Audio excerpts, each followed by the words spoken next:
Hello, everyone, and welcome back to another episode of Longley's Line Podcast. I'm your host, Stephen Longley. Remember to like, follow, subscribe on all of our social medias. Stephen Longley for me, Longley's Line for the show, Lightstyle Studio for our studio here. And today I have a very special guest, Mr. Steve Dickson. Thank you for being here. Thank you so much for having me, Stephen. I saw Longley. the other end, and I was like, don't mix them together. No, Dickson, for some reason, is a hard one for people to say. It's either Dickerson or Dickinson or something. I said Dickinson earlier. Dixon. Remember that, guys. And before we do get rolling, go ahead and promote your social medias and everything for people to follow you. Stephen Dickson on Instagram, also known as @cheap_thrilla, like thriller, but with an A. Yeah, Thrilla and Cheap Manila. Thrilla. Thrilla and Phila. Thrilla, Phila, Chilla, Cold Killa. I don't know. What other words? Any words? It's the light A. The light A. Not the hard R. No. Anyways, we and that's really it That's for my where social media. Okay. I got a YouTube channel, but haven't really kicked that off quite yet. So Sure. I'll hold off on Still working on giving that. that one. Yeah. It's still in like possibility areas right now. Getting all the Like, bells and whistles figured out. trying to figure out how I want it to be different compared to other YouTube channels and still like stand out. Yeah. That's the same thing, but you get what I mean. I get that completely. This is where it is. It's on YouTube. Yeah. Like, you gotta. I always ask. Like, I have different people on who's like, "How can I make this better?" And they just give you like the tiniest little tips, and you're like, "Really? That'll do it?" Yeah. So simple. I'm already stoked. Like from seeing that first episode you did with my good friend Fidel. You've already upgraded like immensely. We've since changed then. this a few different times, and now I think we finally found Got a table. The right area that we're it. at here. I love and it gives a little bit more space. Sure. So the first thing I like to ask here is where are you from originally? I'm from here, Reno, Nevada, born and raised. What part of Reno? Specifically, I was born in Carson City, Okay. raised in Dayton, which okay. is outside of Carson City. It's this like plot of just dirt out there. You basically build a trailer out there and then hope to God you can get out of it. And we did. We moved to Sun Valley. After that, there you go. Then my That's parents insane. realized that Sun Valley's kind of out there. So, a little bit, yeah. We moved to Sparks, and Sparks was mostly where I went to school and really grew up from then Reed or Sparks High School? on. Reed High School. Reed? Yeah, Okay. definitely. Yeah. Graduated with a class of like 800, something like that. It was just, the ceremony was so long. Same with I'll my just say it like Spanish that. Springs. Yeah, okay, most definitely. Yeah, ours was, I want to say, like 1,100 Oh, wow. or something ridiculous Yeah, like man, that. these schools, like, I tell people outside of Reno, like, how many people I graduated with, and they're like, yeah, my ceremony took, like, maybe 2 hours, and I was just like, tried, like, 8, I think. I think ours literally take a day. Yeah, a whole day. Yeah, I'm with you on that. Yeah, from here, and did a little stint out in L.A. for a little bit, but then when the pandemic kind of happened, I just decided to call it quits and come back here, and haven't regretted it at all. Yeah, because Reno is it's a sneaky good artsy town. A little bit, man. That a lot of people don't realize. Yeah, and a lot of people who leave here, it seems always inevitably end up coming back. Mm-hmm. Yeah. It seems like it might be expensive here, but there's something about this place that's still just like drawing. I think it's the outdoors and the amount of like just Tahoe area and like mountains and the fact that we have a forest that way, a desert like wasteland that way, a bunch of cool rocks that way. And just, like, you get a little bit any of kind of everything landscape, around here. and it's not like so dry out here either, which I love. Not It's only dry, with but not the crazy. like landscape out here, but it's such a big melting pot of people. Oh yeah, it's getting there. You It's get getting a there. little bit of everybody. You can run Yeah. into any sort of ethnicity, religion. Like you get so many different people that are around here, and it's just that it's a strangely weird melting pot. Yeah, I haven't experienced too much of it. Unfortunately, I'm like a total shut-in. But I have seen lots of people. Yeah, and like, that's encouraging. Like mine is, I just look outside and it was like, there's a little bit of everybody around here. Mine is I look outside and I'm like, I wish I could be you out there with the people. And let me put my sunglasses on let and me join put my you. cool sunglasses on and get a tasty drink. I will join you outside soon. Yeah, precisely. Yeah. But Taking a swig of that too. So it was good. The brothers did well. The brothers bond. They have a good bond. If you guys don't know. If you don't know, the it's bond. right here. Shameless plug. Promote us. And now the Steves are Market us. bonded. The Steves. Wonder Twins. Activate. Activate. I'm water. by the way. I'm the form of water. I'm going to be a form of a gorilla. See, that's just a partnership in the making right there. All right. Gorilla, and you'll be the ice pick that I throw at him. Yeah, always something completely unnecessarily dumb. Yeah. That's what it should always be. Form of toothpick. Perfect. Just, Oh, don't I just... why? We got to get in there. Gotta get in there. He's got sensitive gums. Get in there. Make him bleed. Just, oh, okay. I can imagine. We have half an hour of this still? This was the first 5 minutes. Okay, well, whatever. But so when you were younger, kind of figuring things out, you're bouncing around kind of the town here. What did you want to do when you were a kid? Did you have kind of a aspiration when you were a kid? Oh, definitely. Yeah. I was going to be a comic book artist. A comic book artist? Yeah. When I was a kid, I was into comics, man. What did you gravitate towards? Marvel, DC, or kind of all of the above? Kind of all of the above, because I actually blame the schools that I went to, which was public schools entirely, but and it wasn't actually, I don't give them the credit exactly, but it was just the assignments they would give me. They would always ask me to do assignments on historical figures, and it doesn't matter who it is. And sometimes they weren't historical, they could be pop culture figures. Right. So I did Stan Lee. One of my biggest ones, and nobody knew who Stan Lee was back in the day. Right. When I was in middle school. A lot of people could argue, yes, they did, but he wasn't cool yet, all right? Yeah, they weren't. He wasn't that cool yet. They weren't vocal about it. Right, yeah, he wasn't cameoing, he wasn't doing a lot of the movies or anything, but I did reports on Stan Lee and just, loved the ideology of him taking Marvel and just, shaping it to his own, way, and I thought that was just so cool, and how he dreamed up the characters was so fast and just so, entertaining. He would explain how he came up with certain superheroes, and just by looking at a specific tool on his workbench, or thinking of a movement happening in America right now, or anywhere in the world. But they weren't all like that. Sometimes they were just anything. A bouncing ball gave him speedball, all kinds of stuff. And I thought that was cool, so I wanted to try to make my own comics. But then, when you grow up, you kind of realize where you live. And there's no industry in Reno, Nevada, unless you want to be a newspaper or something like that. So I would have had to leave. I would have had to go to school somewhere, and I just didn't have the grades to kind of pull that together. And I don't think I practiced drawing enough, nearly as much as I should have. Okay. I did get pretty good, I will admit, but that skill set's pretty much it's there, but it's not it's totally rusty. Yeah, I'm that type of person where I can pick something up, but if I don't consistently keep doing it, then I'm going to lose it, just like anybody else. Yeah, I'm the same way. So I tried, figuring that out, and then it kind of led to me not knowing what I wanted to do, especially out of high school. And so I went into college, which I went to community college here at TMCC, and getting into graphic design. Okay. I was okay, drawing, artwork, it's still within the same realm, and I could make a living off of it, and make my dad, sweat a little less. And so I went to TMCC, learned a little bit more about drawing, and I had some cool teachers there. I had Brian Wells. He was this animator for Ren and Stimpy and for The Simpsons and stuff, and he was he literally was a walking cartoon himself. Just super animated all around the class, and would call out people's bullshit right to their face. Didn't care who you were. He would get right in your face and be like, "Do you call this exemplary work, or exemplary, whatever the word is?" Yeah. And we'd be like, "Yeah," and he's like, "Get out." C-. It's you get a D for dumbass. D's get degrees, and yeah, then you leave. Yeah. I'm sorry. But learning that you could draw on the computer so much, and I learned Photoshop and Illustrator, and how to kind of turn a trade from it. But then down the road, we found there was one extracurricular course called storyboarding, and I was like, "What's that?" I'd never heard of it, which is dumb for somebody who loves comic books. And then as soon as I got into there, I was like, "This is comics for movies, basically." Damn. Yeah, you never know what the actual term is for it. And no, this is what they do? Yeah, learning the terminology was the biggest part of this whole getting to where I am today, honestly. I just didn't know what things were called or how you did it. So I did storyboarding, and I barely got into that class. I had to, last second wait for somebody to drop the class, and they did, and I got in, and then pretty much everybody dropped that class except for me and, a devoted 12 other people. Yeah. It was like that. It was one of those classes where if you didn't take this class, you couldn't go on to a big branch of other classes. A lot of people.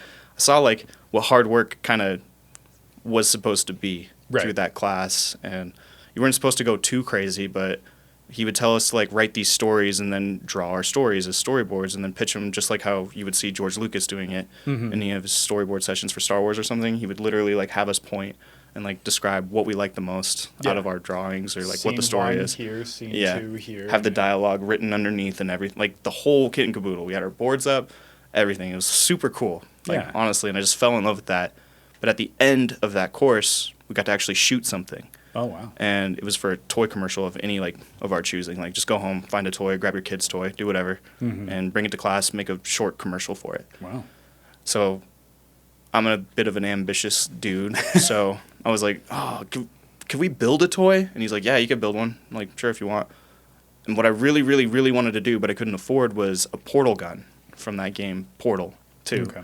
And I wanted one of those replica things, but they're like $1,000. Yeah. So I found online this tutorial how to build one.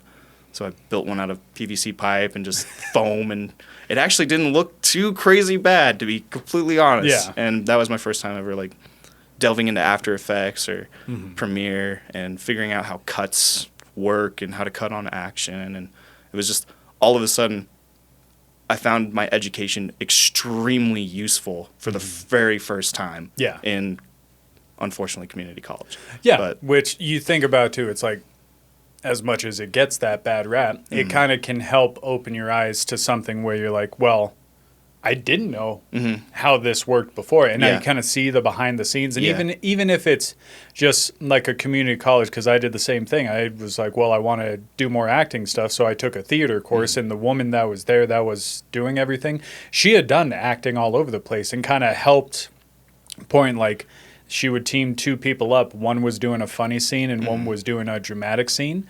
And you kept the scenes, but you swapped the ideas. So then you had to turn your dramatic scene funny, and you had to make this funny scene dramatic. Interesting. And Very it kept cool. it like that. And she was like, I did one from Green Mile. Oh, wow. And she was like, all right, you got to make that funny. I was like, all right, boss. And then just like took off from there. Had to try and make it funny, and I made accent. the class laugh, and I was like, okay, like it kind of gives you more of the trade of like from the acting perspective of it, where you don't realize the techniques that go into something because you have to focus, oh, it's this word that promotes this. Yeah. And then it turns this into this. But that lesson took me like another 5 or 6 years to honestly get into. Sure. Before I truly understood like what performance could add, or like how to approach a performance in a specific way. Right. And then as an editor, you're just like, follow the best performance you can and try to keep it consistent. That's like the biggest rules of editing. That's so cool that you brought that up. And after, so you make your toy commercial, you kind of, you know, because they call it the acting bug for actors, where they just need to get in front of the camera and do stuff, for sort of like a creator's bug. So now this door is open. Do you decide to dive head first into this? Yeah. So the way you put it is exactly how I would say it. I knew that technology was kind of catching up with us to the point where we could make films easier on DSLR cameras. And even though they look kind of like home movies a little bit, there were ways, if you just applied specific technique, you could make something really cool. So I did. With me and just a couple buddies, we like went out into the desert, came up with this story called Apophobia about like what if all the bumblebees were wiped out on the earth, when that was like a big craze for a minute. And I was like, what if it was? And so it takes place in this desolate wasteland, which is just the Reno, Nevada desert. And with we had no like bumblebees. Yeah, and no bumblebees, but we had like these cool vintage gas masks on that I went to like an army surplus store and bought. Okay. And we had like airsoft rifles that looked completely 100% real. Yeah. Which, be wary of that. Put signs up if you ever do that, by These the way. are fake. I've almost been arrested and sniped too. Well, that's another story. Really? But yeah. We'll get into that. Yeah. This was long after, but we just went out to the desert, did this cool little scenario. Didn't have like a whole plot or anything. It was more just like a section of like what it was. And these two dudes in suits with cool gas masks were chasing two dudes with leather jackets, you know, because they're the rebels. Yeah, of course. And they're chasing after them for the final specimen of a bumblebee ever found. And it's just encapsulated in this glass little crystal that I had. Bought that off Etsy.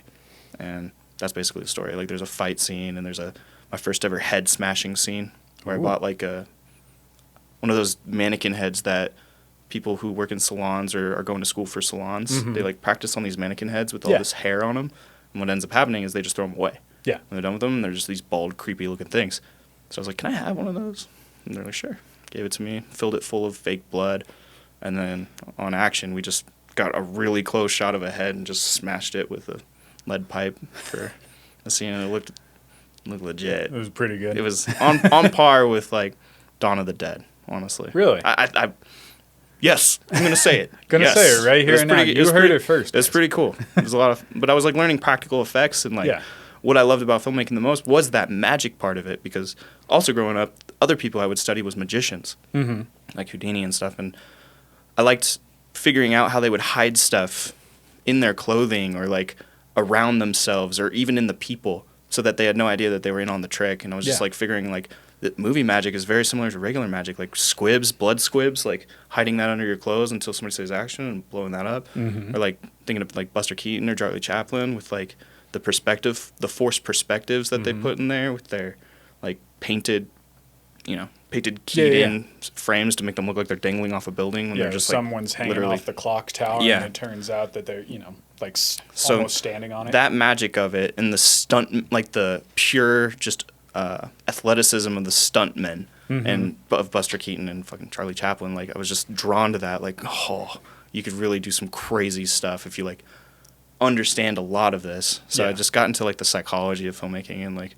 why does a camera have to be right here? What does it mean if it's a close-up or stuff like that? And it just drew me to that whole world. Finding like the intricacies of all of it and seeing maybe if I put it here, it looks like this. If I put it here, it's like this. Like a lot, like you think of Elf, the movie Elf, where Will Ferrell and Santa are these huge figures, but the entire time it's mainly just that forced perspective. Right. So they're just backed away fuller, and when he looks down, nobody's there, but they're, about 20 feet back or something. Right. I just watched Death Becomes Her. Have you seen that movie? I have not. Oh, man. It's a Robert Zemeckis movie with a old, like 1992 or something, with Bruce Willis. Oh, man, I just had her name. Meryl Streep? Yeah, it's Meryl Streep. Prada? Yes, Meryl Streep. And then there's one other actress that's really big back in the day. I can't remember. But the like use of effects in that movie is so insane, man. Really? Like, and it was before like real CGI, so it had to be like a mixture, just a solid mixture of both practicals and CGI. And it was just like this beautiful marriage of them both, and I just was, dumbfounded. Like, this can happen. Yeah, on more of a like different way. The movie Grown Ups with Adam Sandler. So you know how they're at this cabin. It's supposed to be summertime and they're hanging out. They actually filmed that in like winter. Oh, really? Yeah. Huh. So it was wintertime, and every time they're sitting out on the chairs, kind of hanging out, off to the side, there's a heater the whole time, and they had to CGI the sun. Oh, wow. So my wife's sitting there asking me, she's like, why would they do that in winter? It was like, because they want to make it a summertime film. So they need to film as soon as they can, so editing and everything can be done to release it on I had no July. clue about that. Yeah. But you're absolutely right. I actually faced that exact thing with my most current film, actually. I filmed it in winter. Now it's getting a summer release, but yeah. screw it. It's an independent film. Whatever. People are going to just get it when they get Independent films can be timeless. Yeah, right. So you can take them out wherever you want. Yeah. So your first real interaction with it, where you make your own film kind of with the bumblebees and, you do that.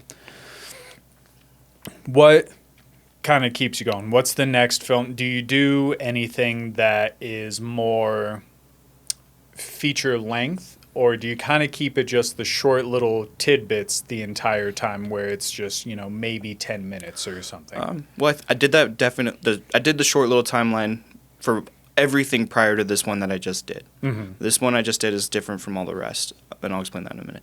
All the other ones, yeah, it was just like I wanted to keep them short because it was my firsts, and I just wanted to focus on what was important for that stuff for now, so I could learn how to build those muscles for a grander story. Yeah. And I thought like maybe just starting with something smaller would be a better exercise for me to do that, and maybe I can make more of them faster. Which ended up happening and also did not end up happening. Like, Sure. I ended up editing a lot more than I did directing my own stuff, but whatever. But for this new one, yeah, because with the short ones, I wanted to be as experimental as possible. Like, I wanted to try things that I knew maybe might not work, but just to see for myself, like, okay, and to learn from those mistakes for the next one. Yeah. So some of them, like, are a little crazy in areas, but that's just because I was, like, giving myself this chance to, like, be my own worst critic and just be like, okay, try this. If it doesn't work, do something else, but at least you know you did it. Yeah. And so for this one, this new one is called All Is Calm. It's another Christmas comedy horror. This one I kind of painted in a way where there's so much going on with it that there has to be more, maybe. Mm-hmm. And there can be, for sure. But I just wanted, like, the main point to get fully across. As in, like, more as in, like, sequels? No, Like not where sequels, not you at can all. Keep going, More or to add to the story. Like, Okay. if somebody wanted to say, come up to me, because this is my plan with the film possibly, is I'm going to release it at this year's film festival here in Reno, and then do a few other festivals around the world, and then campaign a little bit for it to see, like, would you like to see this as a feature? Yeah. And because I would.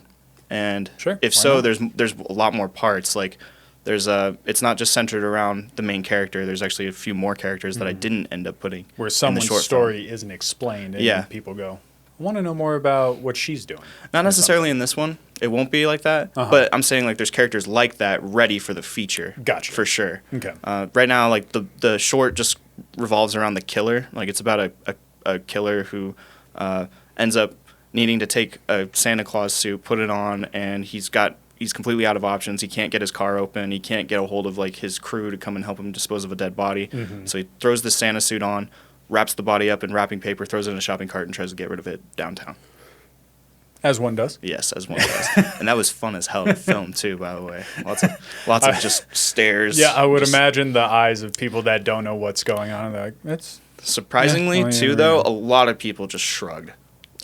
It was insane. Yeah. I was like, you could legitimately get away with some crazy shit. Yeah. If you Well, the wanted amount of to. times you see people just doing Yeah. shit downtown. What we were doing probably wasn't the craziest thing of the night. I had truly. one where I was talking with a homeless man or unhoused, Mm-hmm. whatever it's called, but he was the path where I needed to walk, and he stopped me and goes, I just shit my pants. These are my only pants. You know, I got to do something. Like, all right, Yeah. I'll see you later. I don't know what to do And about then that. he's like shaking stuff too while he's telling me this. I'm like, but Yeah. I'll see you later. Yeah, Like, great. there's so much stuff where you just Yeah. like, as much as it's disappointing Mm-hmm. and unfortunate, there's a thing that all Reno Mm-hmm. people know where you just kind of like, sorry, bud. That's Reno. And so then it comes with the acting and the entertainment point of it, where you can go and do a shoot downtown, where you can do photography or film or do something downtown, and people just kind of be like, all right. Honestly, that's what it was for us. Yeah. And we were in back alleyways where there was a lot of foot traffic and stuff, and we were doing some pretty, like, what are you guys doing kind of stuff. Yeah. Because it was a horror. So I had, like, stuff everywhere and Yeah. crazy shit. You needed those And- eye pops. Yeah, exactly. But, independent filmmaking at its finest, Yeah. we couldn't, like, afford to block off the downtown area No. or anything. So we got tons of foot traffic just come on through and be like, what you guys doing? Yeah. We're just like, what's up? It's a film. Come to the film festival. Like, Nothing. Here's my card. trying to get them to come see the movie Yeah. or something.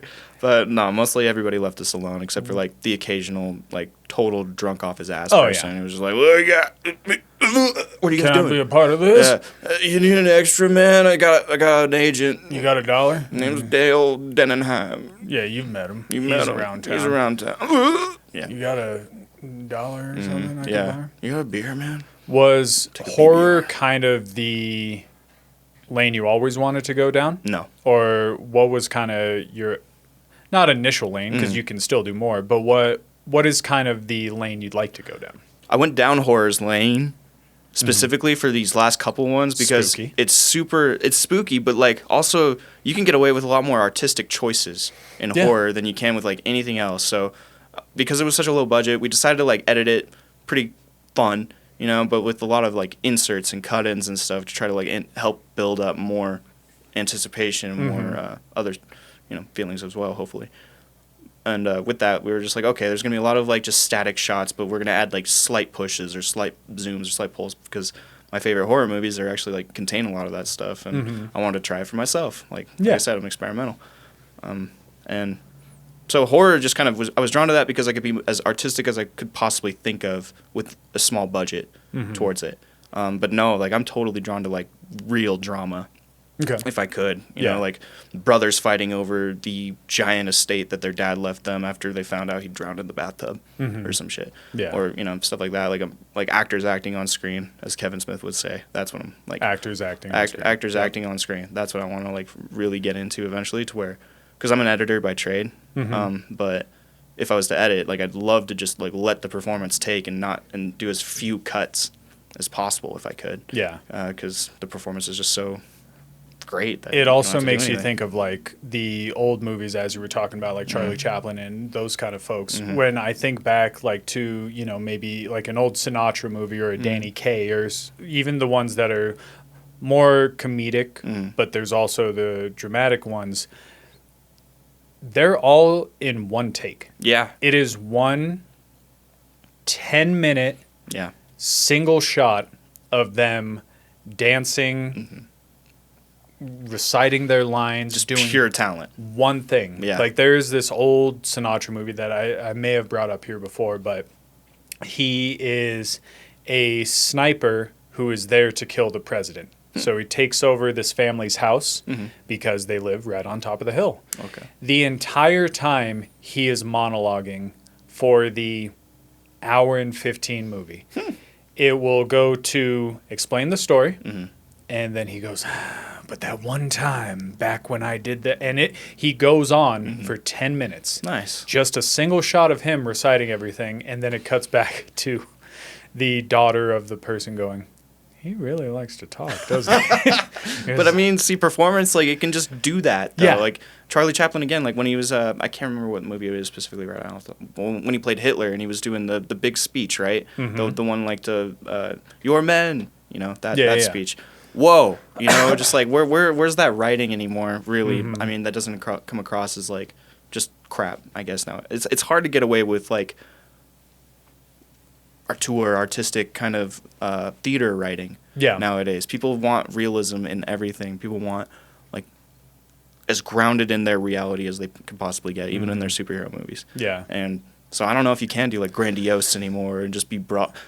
But maybe if you present the movie that way, people will accept it that way. Yeah. It's hard now for like, not that I've dealt with it in my personal, you know, time trying to do acting, but when it comes to things where now all of the roles are going out to those that are actually dealing with something, like where a actor who is not gay, the role is now going to someone who is only gay. Right. But as much as that is fantastic for the gay actors that can get their performance and actually be on screen and make these hard-hitting performances, there's been a lot of times where, you know, like a straight actor plays a gay person, and it is one of the best performances there is, like a Sean Penn in Milk or something. Sure. Or you see one of those where it's like, well, now this person that can walk now can't play in a wheelchair because everybody needs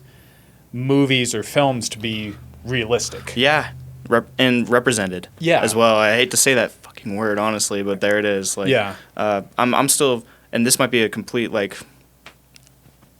No, Steve. Yeah. Sorry, Steve, but I'm going to say it's okay, Steve. Hey, dude. I believe that the best person for the job gets the job. Yeah. Even if they are in the wheelchair and they're the best performance, that's who I want. Yeah. If it's somebody who is an actor, who acts as their job, that's their acting job. Yeah. And they want to be able to harness the feeling of somebody who's lost their legs for this performance. Yep. Then I'm not going to give that. I'm not going to not give that person that chance. Like Lieutenant Dan. Precisely. You know, like same Lieutenant thing. Dan. His performance with all that, without using his legs, it's the same thing. But it also comes with everything too. It's like it doesn't matter who the person is. The best person for the role should get that role. Yeah. Whether them being, you know, white, black, Asian, whatever it is. It doesn't matter who they are. If they bring on this performance and you're like, holy shit, that person deserves this role. Yeah. But then it goes into, the stupid things now where it's like, well, they have to be this person. Yeah. It's a film based in 1950. Right. Where,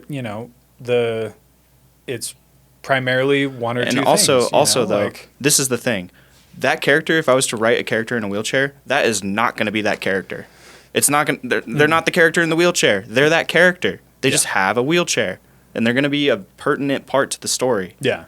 I'm not going to ever bring up their like, well, you have no right to say that. You could run you can run whenever you like. None of that bullshit. Yeah, it's not their identity. Those characters are already strong as fuck for having that throughout their entire lives, and they've risen above it. Yeah. And became a brilliant scientist regardless, or a brilliant freaking author or anything. And that's who the character is to me, not their wheelchair. Yeah. Not their anything wrong with them, or if they think it's wrong. I don't see that. Yeah. So. And that's kind of the whole thing when it comes to, acting, filming, and all of that. It's like the best person for the job should get the job. I think so. That's really all it is. Yeah. And it doesn't matter white, black, man, woman, Yeah. trans, able-bodied, whatever it is. Right. It's like the best person should get it. I think so too. And who cares? Yeah, Like, I think so too. And the same goes for anything. If you're who you are, who you are. I don't Yeah. shit. What? So I think now more than ever, like since we're bringing up kind of like the Hollywood and like what's going on with our movies nowadays, I wonder like now's the time I think to like be now more than ever be an independent creative and start making your own stuff. Definitely, and especially with the writer's strike going on. Yeah, with the writer's strike going on right now, make that YouTube channel. I'm doing it. Make like that film, make that website, make an animation, do something, make a podcast, because I think there's going to be a huge like gap that Hollywood is undoubtedly not trying to, but I think they're like kind of shooting themselves in the feet here a little bit. Yeah. And people are looking elsewhere for their entertainment, and they're going to find it in normal people who are very talented and should get like more of their patronage than say a streaming series or anything like that. Yeah. I don't know. I'm all for like the independent artists like making their way. And me too. I always like it when something independent gets picked up and then they can actually get the big budget for something. Yeah. Like, have you ever seen Letterkenny? Yeah. Same thing. Oh yeah. They were on YouTube just making these funny videos. Yeah. And then all of a sudden it gets picked up and they're on their Oh God, what 8th, season? Yeah, 9th season? And they got spin-off series now and too. it can keep going. Yeah. Shorzy was awesome. Shorzy. I love that series, man. Shorzy was the best. I don't know all of it. I don't know most of it, but just those dudes, like being able to just keep that stone cold face is so sick, man. Those guys are great. My favorite thing because my wife did not want to watch the Shorzy part because every time Shorzy popped up on Letterkenny, you're like, "Oh, give your balls a tug, fucker!" Yeah. Like he did something raunchy that nobody wanted. That you're like, God, shut up, Shorzy. And it would just drag on for and like making 3 or 4 minutes. a whole series about it. I love You're it. just like, and my wife instantly, she was like, I don't want to watch this. But then I watched it, and one of her buddies watched it, and both of us was like, you have to watch the last episode. And the entire time, it's silly, it's Shorzy being Shorzy, like, well, I'll give your balls a tug, fucker. And then he's just doing his whole thing. And then the end of it, when, like the climactic thing happened, the music's going on, it's really intense, and you're into it the whole time. While we're watching that final episode, I look over at her, and she's just heavily invested. What's going on? Super into it. I'm like, that's the thing to go back on it, where independent writers that know what they want to create can create it and make something that will keep the people wanting more. Yeah, and don't get me wrong, I fully believe that Hollywood wants to like do exactly that. But the investors, we got to make so many people happy. Yeah. We got to like do so many things to like keep the wheels moving. And I guarantee, like, if they could, they would drop superhero movies in an instant. Yeah. I'm not saying they should, because I love superhero movies. Yeah. I'm a Marvel guy. And DC. If I ever got the chance, it would be Green Lantern for me, if I ever could. Oh, there you go. And, but I do think, like, because they make so much money, no matter what, like, even if they're a flop, they're still making tens of thousands of millions of dollars. Where I think that comes to the Hollywood side of it, where they're all, it's less of the writing and the the IP. independence and making something different, and it's more about the money and then this character did well and this movie did well. Let's do 1 billion spin-offs and then that's going to make all of this money without putting the extra care into it, because all like how it was brought up where all the CGI people from Marvel were getting sick of it because they were running themselves thin. Yeah.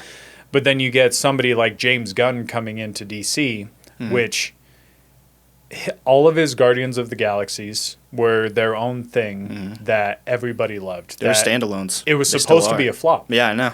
Like they didn't care how that movie was going to work. They were like, that's why they just let him do whatever he wanted. We can do Guardians. Go ahead, James. You can do what you'd like to. And he's like, say no more. Really? Okay. Yeah. And then now he's the head of DC and bringing that creative mind into it, where he knows he wants to do his own thing, and everybody's mad because, you know, Henry Cavill. Yeah. That's Superman. Yeah, dude, that's everybody's pissed. I'm pissed too, believe me. However, I do understand where he's coming from. When I was looking into it, Superman Legacy is more of a young Clark Kent. And it's more of him a little bit younger. Yeah. And it's not, and Henry Cavill's Superman. Like, nobody is going to undoubtedly. Everybody's on the same page. Yeah. But James Gunn has his own mindset where he came from seeing what Marvel did that worked, where you connect all of these stories that he wants to bring into DC, because DC has always fell short. He's thinking of the next 10 years. Exactly. By bringing in somebody new and young. I understand. I know exactly. But also, do not let Henry Cavill think that he is not Superman though still. Like, if there's ever what they did with Logan with Superman, it's Henry Cavill. It's Henry Cavill. Immediately. It's going to be a long white-haired Superman with a long-ass beard, and he's going to be the Superman that we've always hoped would come out of, a darker universe or something. I don't really know what everybody's, big thing with it was. I thought Man of Steel was pretty badass. Yeah. I thought Batman v Superman meh. Had a little meh for me, honestly, but I still really liked all, the directions they were trying to go. I liked the storylines they were pulling from, but, I just didn't really. That's think one the of the execution things landed as where good as it's I hoped. being the comic book mindset that you Sure. are, where Marvel would stick more to a comic book origin story than DC, where they kind of had the idea there, but they didn't keep it going. Yeah. Yeah. But I try to think of a universe. So seeing all this, right? Seeing how Los Angeles and other places are building their universes, right? They're interested in universes right now. So even as an independent creative, I've been thinking of that myself. If I was to build a Steve's universe.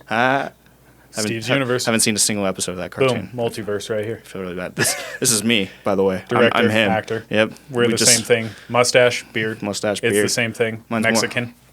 Come on. Better looking. And anyways, so I for this new film, All Is Calm, there's actually another film that I already done called Jingle Balls.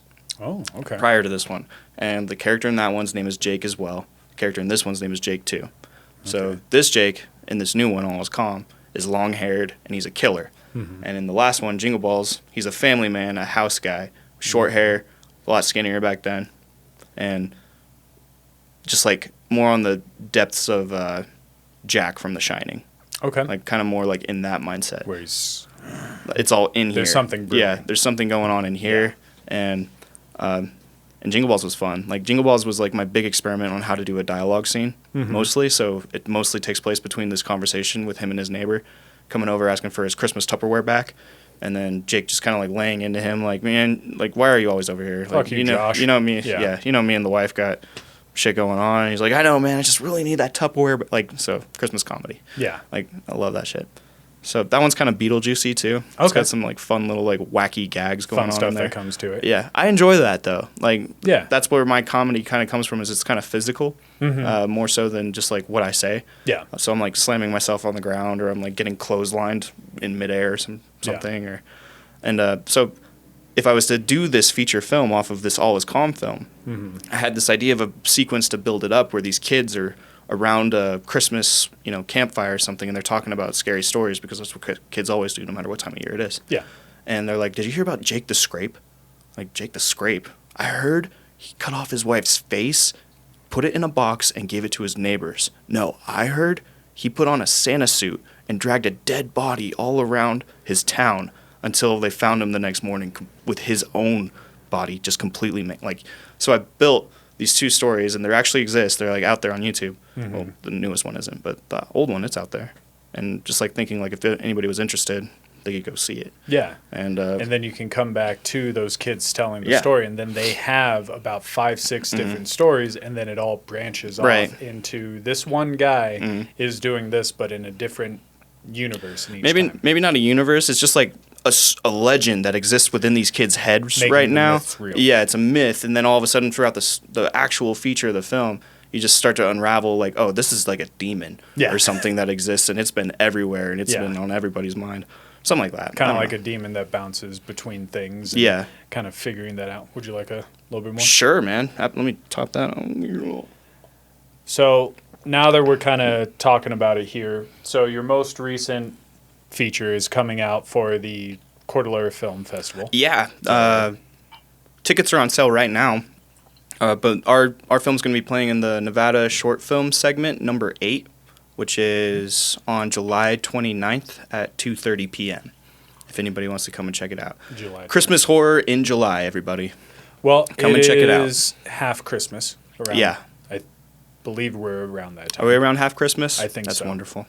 That is wonderful. But just to promote all that, so you've got... Oh, I brought something for you, actually. I made little stickers. Oh, sweet. I love stickers. And a button. So if you guys didn't know, I love stickers. Throw them all over, man. Little tiny guys. From everywhere here, from my first podcast guest to one of my most recent. Oh, you interviewed Brian? Yeah. He was actually my first episode. Oh, wonderful. So you talk to great people is what you're saying. Yes, I always do. Wonderful. Always have great people on here to talk. Well, that makes me feel flattered. Yeah. Sorry, everybody. Sorry, everybody. Turn it off now. Yeah. Just kidding. This is awesome. All right. So you've got everything coming out rolling.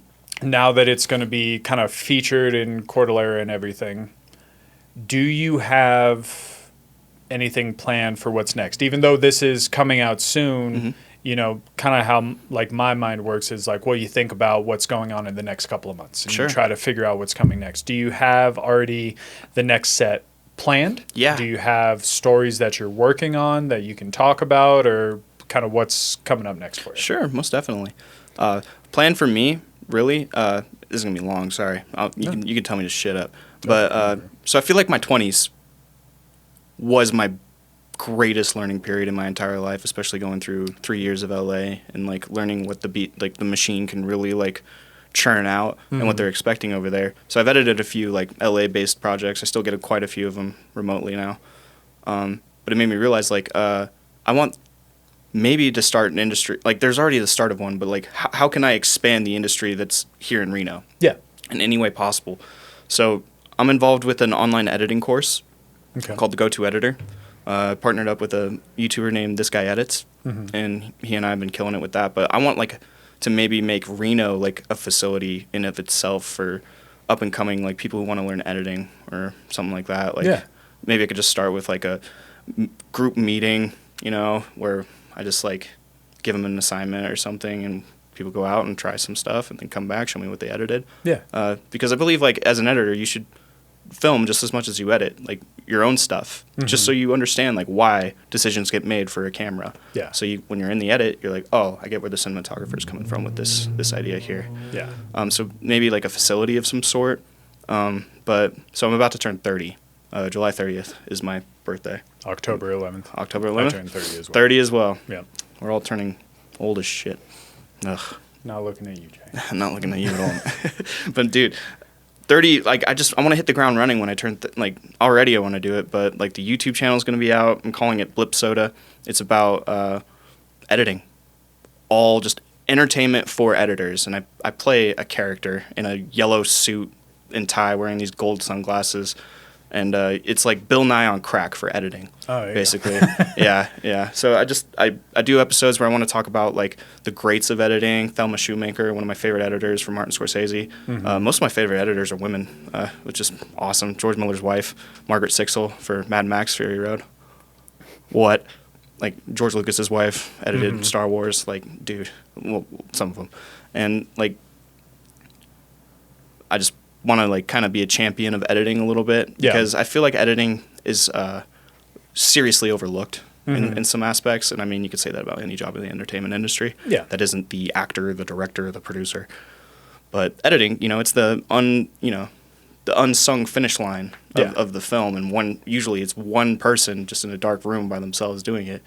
And when I'm online with my students on the online editing course, I hear them from all over the country, all over the world, because it's international.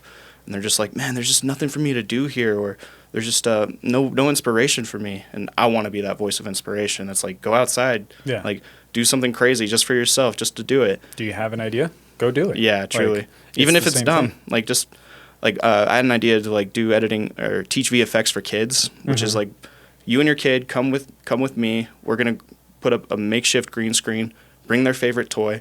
We're going to green screen the toy and the kid in the same shot. So it looks like there's a giant robot or a giant dinosaur standing over the kid, so kids could learn about VFX and stuff. Like, I want to do it like that. That also gets them into the acting side of it, too. And it's just as much interactive as it is on the computer inside. Yeah. And that's very important to me. I tell a lot of my editors, like, dude, go outside, get some vitamin D right now. Yeah. Because it's depressing being an editor, and I just want to be that voice of, like... Stay in the room the whole time, yeah. Dude, we do, and...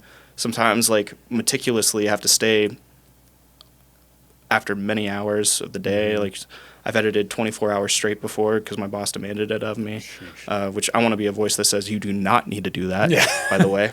Like, I want to talk about my stories and my hardships, too, and, like, how to do not do what I did, like, learn from what I did, hopefully, if you want. I'm not saying do anything. I get that same thing when it comes to, like, the podcast here too, where it's people much like yourself that come in and have these editing capabilities or have this directorial thing, or even just actors or photographers or somebody that comes in that does what they do.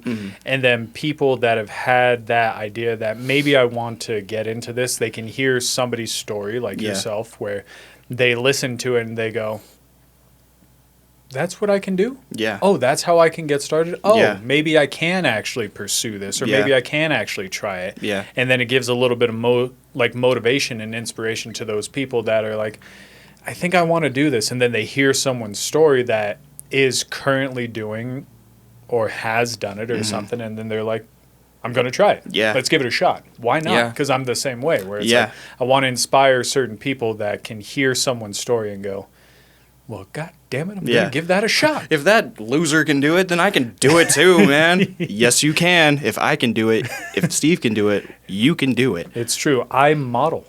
Come on. Get out of here. I didn't know that. Yeah. Blue steel. We just had a different actress on where it was like my buddy was like, oh, you like getting in front of the camera. Why don't you do male modeling? Because there's not a lot of male models that come out and do it. Right. Especially in the area. Exactly. Yeah. So I was like, oh, I'll get out and I'll try it. And then I became friends with a photographer that's around town. I become friends with photographers, and I'm one of the few males that do it. And then I'll get messages every now and again from like, hey, so-and-so told me to reach out to you on how to get into male modeling. And I was like, beautiful. Yeah. Do it. I'll give you what I know and go and do it. I don't give a shit that it's like competition. Yeah. It's more of like, hey, you have a completely different look than I do. This is how I did it. And I don't have a six pack or anything. I just go out. It's like, oh, be in front of the camera. Sure. Here we go. Let's do this. It was like Blue Steel coming out. Right. Exactly. Love it. So it's like, it helps motivate those that want to try to give them a shot and actually think, maybe I can try this because they hear other people's story. Well, also too, being from Reno and there being like kind of no industry here, there's like one or two acting studios here, there's like maybe a few places where you can keep your headshot like in the Rolodex, we as Reno people had to teach ourselves a lot of this shit, a lot of it, and we wanted to get good at it too. It's kind of crazy, like there's almost like an elitism in Reno too. We're like, no, you don't know what you're talking about, man. Because I would get just these notes from people in Reno all the time that were like pretty like harsh, sometimes, or just digging their nails deep within my heart. And then I would go to LA and they're like, oh, that's great. That's perfect. What? Yeah. You don't want to give me like, in LA though, where I've had some horrible notes from LA and stuff too, but just here, like, I think people want it more than I've ever seen it in LA, to be completely honest. People in LA, they're like really relaxed, a lot of them. They're able to go out whenever they want. They're able to do whatever they want, wear whatever they want. When I was there, I could barely leave the apartment that I could barely afford. Yeah. And I had to like constantly just stay inside and keep myself working to afford the place. And the pandemic happened, and because I had so much remote work, I was able to actually keep it okay for a bit, but then LA was like ground zero, dude. Yeah. Oh my God, everybody was just like crazy. Well, you think about that too. It's like when it comes to LA, everybody thinks if I want to get into directing, screenwriting, acting, something, they go to LA. Yeah. And everybody there is doing the same thing. So as much as it's the exact same thing there as it is here. The exact same thing. With here, it's not as obvious to everybody that does it. Yeah. Because a lot of the people that are engulfed in everything know that there are so many people here that are trying to do it. Right. But it's not the same as LA where it's this huge thing. So the criticism of just like, well, maybe you're right. Yeah, that is it. You know, that's kind of what I was just thinking here. What I think it drove me to a realization was like, we're going to be slightly more prepared than the average artist. Yeah. Because I feel like we've had to get ourselves there if we wanted it. And these guys like had a lot of backup. They had a lot of funding and like a lot of like just, oh yeah, sure, whatever you want. Whereas like if I wanted to go to LA, I saved up for a year to get myself to LA, and didn't have a car when I was there, so I Ubered everywhere. Which don't do that in LA. And yeah, man, I just coming back here and like after experiencing LA, because don't get me wrong, wherever you go where the work is, you're probably gonna find something great for yourself. I found a badass TV show about it was a reality show about kids going all to Malaysia, Borneo to learn about sun bears and orangutans and all kinds of different animals. It's called Destination Conservation, and it was my first ever like series that I've ever edited. And I've edited commercials for Shaq. I've edited commercials for all kinds of places, man. Like it's just like anywhere. Sorry about the name drop, but there it is. And it's Shaq. It's Shaq. Who doesn't love Shaq? It was Tonka trucks and Shaq. Like it was pretty. Two gigantic things that won't fit into a parking spot. Never. Like just amazing. But I used to edit toy commercials, so got a lot of like weird celebrity drop-ins once in a while. And I don't know, man. Like it's grown so much here now, though. Like there's a lot more people now than I've ever seen that have like picked up a camera and wanted to start like making movies and stuff. So I'm really excited to see like where all these local film festivals are like what people are dreaming. Yeah, you know, because it's just cool to see people's heart on display. Like because everybody's trying and wanting to make it big. Because the same thing that you said, where it's like somebody goes to LA and when they come from here, they've seen the competition that's a little more. Yeah, it's not as big as it is in LA because there's so many more people there, but because there's so few here and it's so tight knit, when they go to LA, it's like, oh yeah, I'm gonna try and make way because there's a much bigger net cast. Yeah, and then it's like I've seen a couple of people like there's like my buddy Darius, he's out there and he's done Darius, he's done 3 or 4 commercials out there. That one played during the Super Bowl. But also that. I didn't know that. That's sick. Yeah. But also, the dude is working all the time. His social media, and Evan Fonts too.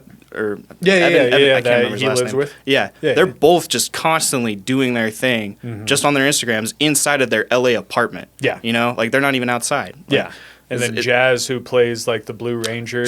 Same thing. You know, like they came from here. The Blue Power Ranger is from here. Yeah, trying to go out and do shit like that. You know what I mean? Yeah, like.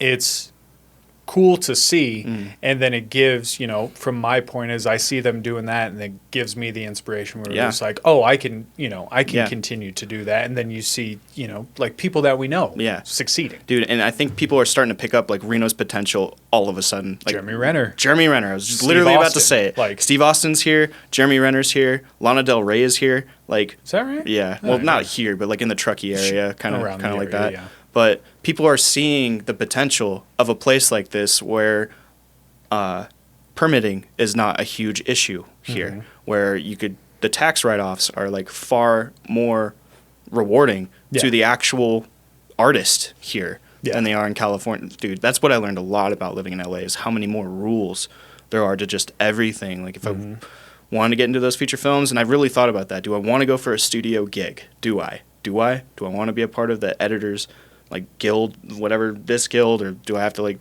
infiltrate some sort of thing, pay my dues, do this for years until somebody finally gives me the nod of approval, or do I just keep trying with all those small things that I got? And so far, those small things have gotten me a lot of looks. I mean, they're not huge, but people notice. The only thing with the LA stuff is that's what gives you the paycheck. Yeah, that's the problem with it. Yeah, is because as we were talking before, it's like they're so funded by the money of it that kind of the independent creative thought process goes in the tube. Yeah. Because the money's there and it's like, oh shit, now the money's here.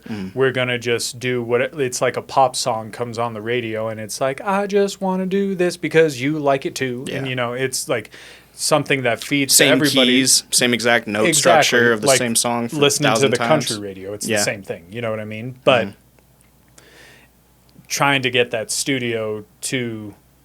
That's what everybody wants, but it also what people don't want because they don't want to lose their identity in the thing that they're doing. Yeah, truly. That's like the biggest dilemma is everybody's like, well, I can't not believe in what I'm doing, like, because the studio's been around for 100 years. Like, ugh.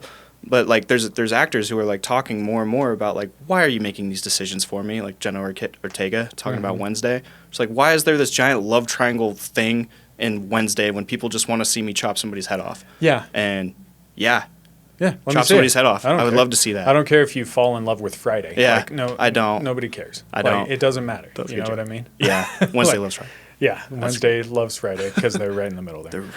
But so, Steve, I want to thank you for being here. Thank you so much. I appreciate you for coming on, telling me your story. We're going to have you back to tell the sniping and more of your time in LA. Yeah. But before we do get you out of here, go ahead and promote your social medias again. Sure. Any websites, anywhere people can find you, promoting anything you want to. Sure. Right now. So. My name's Steve Dickson. You can find any of my stuff on YouTube, actually. There's I think it's just Steven Dickson's YouTube. Original, very original. You'll just see a lot of my short films on there, or Nell Productions. There's also another, Knell. There's another YouTube channel I run with all of my short films on it, including the ones I did during quarantine. And I mean, I'm running another YouTube channel for editors called Blip Soda. It's launched, but I mean, there's like 2 things on there. There's 2 shorts on there. That's it. I'm working my way towards the first official video. And my Instagram is at cheap_thrilla, cheap_thrilla. That's it. Perfect. You guys heard it here first. And remember to like, follow, subscribe on the page here. And follow us, Stephen Longley for me, Longley's Line for the podcast, Lightstyle Studios here for the studio. And we'll talk to you guys next week. Ooh. We're over. Yeah, we're over. Thank you so much, man. Appreciate it.